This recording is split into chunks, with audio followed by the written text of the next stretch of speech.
welcome to Puerto Riqueño. I'm Laura and I am going to teach you today how to grow your own culantro from the kitchen.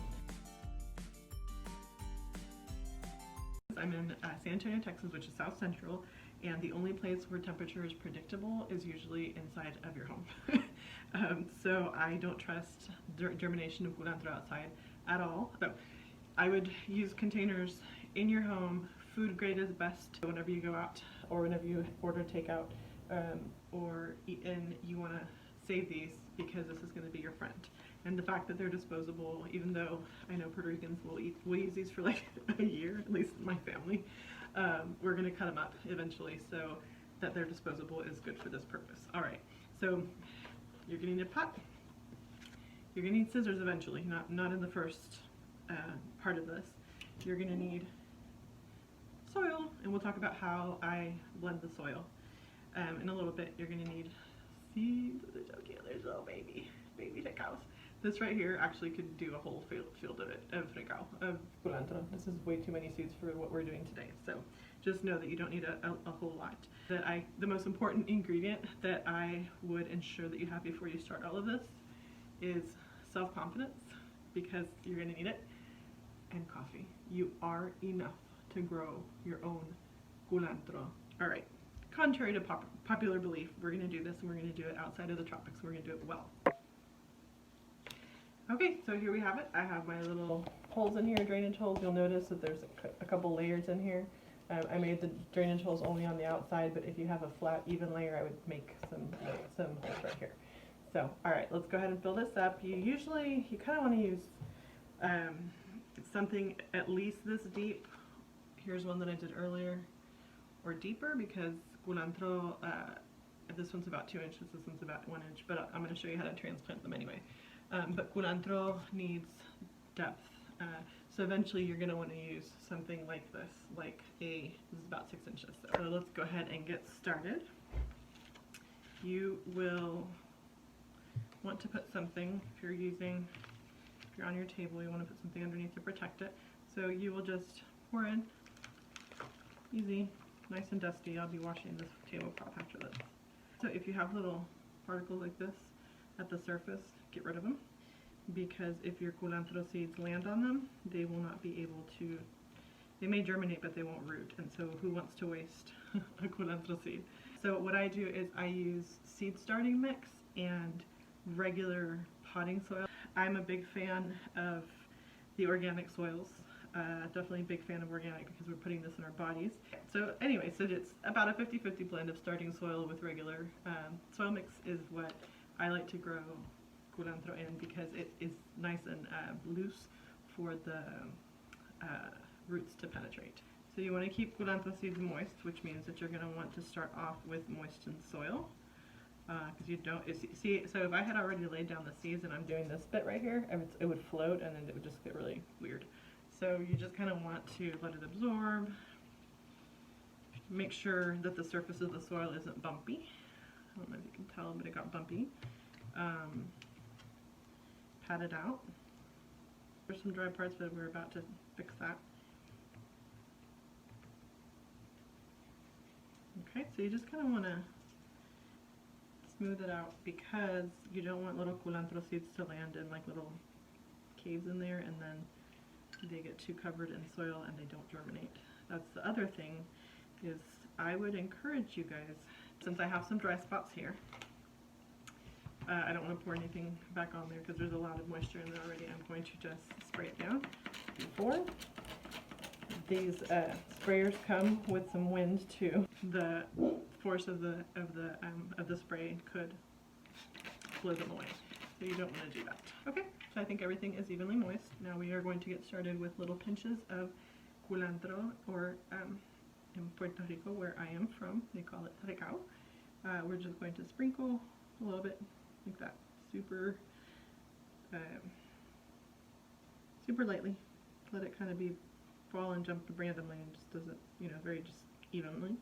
You don't want to do too many of these, because then you'll run into competition for space with the roots eventually, and they'll get mad at you. Alright, so this is how you lay culantro seeds down just very evenly spaced. And then you come and you top off with quite a bit of spray. This is the part where we get the myth that culantro does not thrive outside of the tropics. Why? Because outside the tropics, we have to be more intensely mothering our culantro seeds, right? Or fathering or parenting. And this, what I'm doing right now, this spray, this moistening of the seeds needs to happen at least 2 to 3 times a day. If it doesn't, that is where your seeds dry out and they don't germinate. So this is where you really, really, really want to be on top of it. I encourage you to do this about 2 to 3 times a day. If you do it less than that, if you do it like once a day, you're probably going to get a slower germination, or you may not get a germination rate at all, especially if the bottom, if the soil inside dries. So I would encourage you to always do this in a tray underneath and keep some water in there. You don't want to get so much that it floats and then it's just like super, super wet, because it doesn't like that either. But you don't want the bottom soil to dry out too quickly, because if it does dry out, then any new water that you spray on it is just immediately going to be taken away from the seed and into the soil. Keep these either in the bathroom by the sink or in the kitchen by the sink. So that's perfect for you to wash your hands, and remember, this is close by, spray a few times a day, and you've got your bases covered. This should germinate in about 14 days-ish. If you're on top of it, you know, doing consistent watering or spraying, you should have little tiny babies in about 14 days. What happens after that is also up to how much water they get.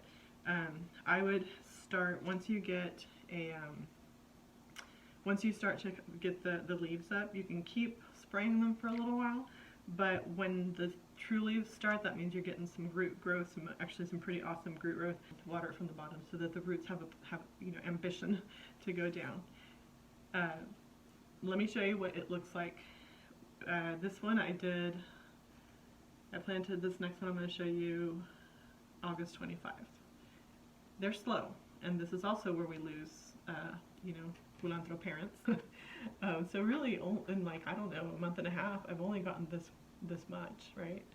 I use seeds from different places, and so you'll see that these are slightly slower to grow. These are probably older seeds than the healthier younger ones. Meanwhile, it takes a long time.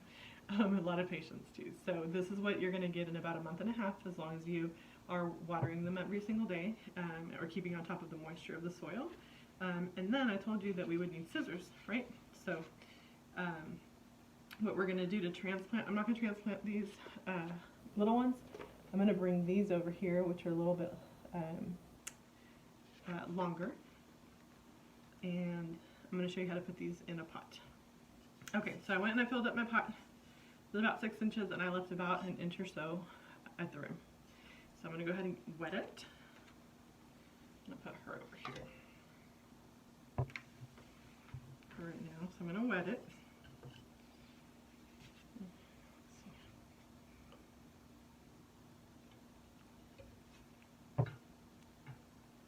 And then, oh, I didn't tell you guys or show y'all, but you're going to need a spatula for this as well. So here is my shallow tray. The reason why I like people to use disposable trays, or why I encourage using disposable trays, because you're going to end up destroying it.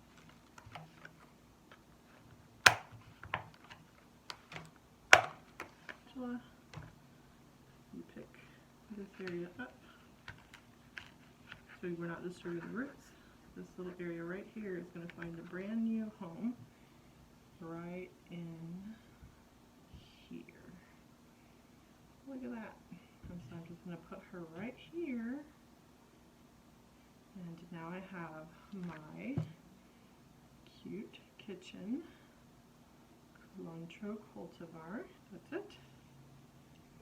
I'm going to come in here and I'm going to finish her off.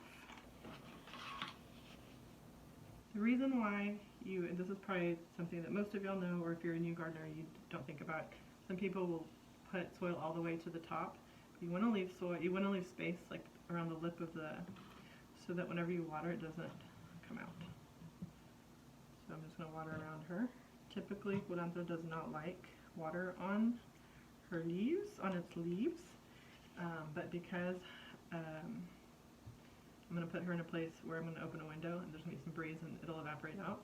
But you don't want to pour, you don't want to make it a habit of always pouring water directly on the leaves. This right here will take a few months until we see some significant leaf growth in our, outside of tropics. It grows a lot slower. So I would say that probably we are in October, mid-October. I will probably have some to harvest, not for November, but probably for December for Christmas dishes. So, okay, so that is how you sow culantro and how you transplant it into bigger containers. I'm excited that I finally made this video for you. I know it took me a long time. I'll be making this video in Spanish again. If you haven't yet, subscribe. If you like the video, share it please. We'll see you next time.